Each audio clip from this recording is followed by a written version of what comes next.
In 1475, Stephen the Great, the ruler of Moldavia, a small principality in between the Ottomans and the Hungarians, got an order from the Sultan to pay a visit to Istanbul for a friendly chat. Now, this was either a trick to get him to come and bow down to Ottoman power or an honest invitation to show the Sultan the riches of the principality. But whatever the reason, Stephen decided to go, probably because he had nothing better to do. When the messenger left, Stephen started preparing for his trip. He gathered an army to accompany him on his way to what he thought was going to be a diplomatic mission.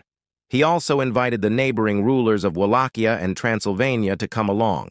Together, they raised a force of around 20,000 men. At the same time, the Ottoman Empire was raising a 100,000-strong army to deal with some rebellions in the Balkans.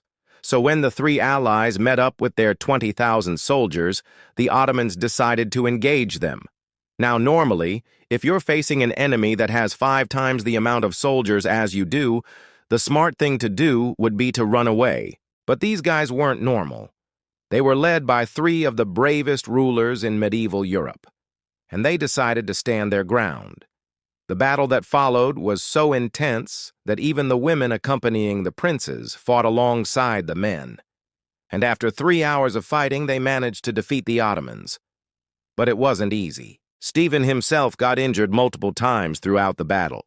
His horse was killed under him, and his men were almost out of arrows.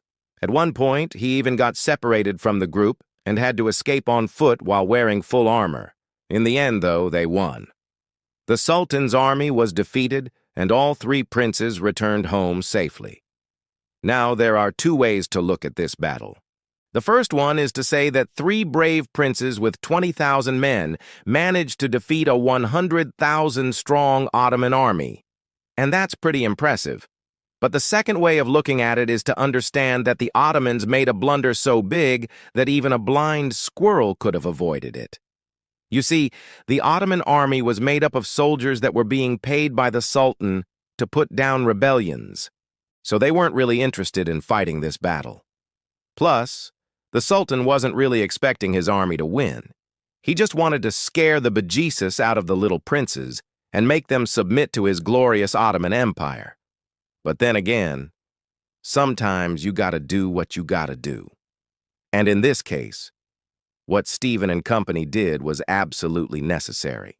Moldavia was a small principality sandwiched between 2 giant empires, the Ottomans and the Hungarians. And if it wasn't for battles like these, the Ottomans would have gobbled them up long ago.